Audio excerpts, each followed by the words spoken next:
வாழ்க வையகம், வாழ்க வையகம், வாழ்க வளமுடன். குரு வாழ்க, குருவே துணை. அனைவருக்கும் இனிய காலை வணக்கங்களும் வாழ்க வளமுடன் என மனமார்ந்த வாழ்த்துக்களையும் கூறிக்கொள்கிறேன். மகிழ்ச்சி என்னுள் சுக்குமமாக இருந்து வழி நடத்துவராக. மகிழ்ச்சியின் வாழ்க்கை மலர்களிலிருந்து நாள் ஒரு நற்சிந்தனையாக இன்றைய சிந்தனை ஜூன் 19. அறிவறிந்தோர் ஞாபகம். ஒரு பாத்திரத்தை தண்ணீரில் வைத்து அழுத்தி பிடித்து கொண்டால் தண்ணீருக்குள் அமைந்துவிடும். தண்ணீர் முழுவதும் நிறைந்து அந்த பாத்திரம் மறைந்தே போகும். அதே போல்தான் நாம் பார்த்தல், கேட்டல், உணர்தல், சுவைத்தல், துய்த்தல் என்ற இந்த 5 புலன்கள் வழியாக மனதை செலுத்தி அதிலேயே மயங்கி விட்டோம். அதிலிருந்து நம்ம மீண்டும் இறை உணர்வும் அறநெறியும் பெறுவதற்கு வாய்ப்பே இல்லாத ஒரு நிலையில் நாம் இருக்கிறோம். அதே பாத்திரத்தை திருப்பி மேல் வாரியாக பிடித்து கொண்டு தண்ணீரில் அழுத்தினாலும் அது நீருக்குள் முழுகாது, மேலே மிதக்கும். அப்போ நம் ஞானிகள் சித்தர்கள் அனைவருமே பாத்தீங்கன்னா 5 புலன்களை அதன் வழியில் இயக்கினாலும் இறைநிலையோடு ஒன்றிதான் தான் மனதை வைத்திருப்பார்கள். அந்த மாதிரிதான் நாம் நம்மளோட அன்றாட கடமைகளை ராமகிருஷ்ண பரமஹம்சர் சொல்வாரு, ஒரு கையால் அன்றாட காரியங்களை செய்து கொண்டு மறு கையால் இறைவனை பற்றிக்கொள் அப்படின்னு. அதே விவேகானந்தர் கல்கத்தால அந்த நதி ஓரம் நடந்து போயிட்டு இருக்காங்க.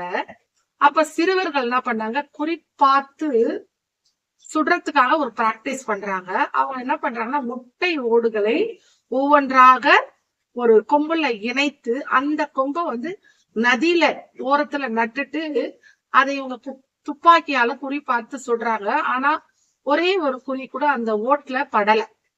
நீரோட அசைவுக்கு ஏத்த மாதிரி அந்த ஓடு ஆடுது. இத கவனிச்சுட்டே வராருங்க விவேகானந்தர்.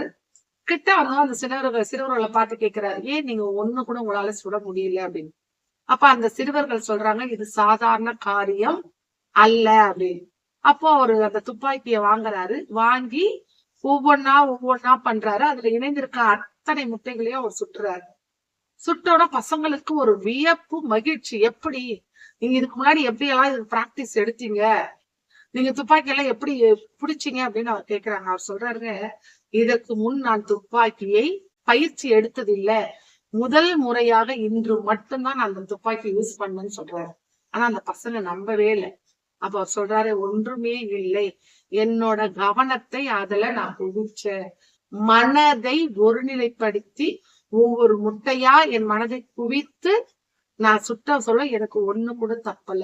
இதையே இந்த இடத்துல சொல்றேன்னா, நாமளும் நம்மளோட இந்த 5 புலன்கள் வழியாக மனதை செலுத்தி செலுத்தி செலுத்தி அன்றாட கடமைகள்ல நம்ம இருக்கிறோமே தவிர, அதையும் தாண்டி இந்த 5 புலன்களையும் கடந்து இறை உணர்வும் அறநெறி வாழ்க்கையில வாழணும்ன்றது நம் சித்தர்கள் வழியும் ஞானிகள் வழியும் பின்பற்றி வாழ நம்ம முயற்சி பண்றதுதான் இந்த தவம்.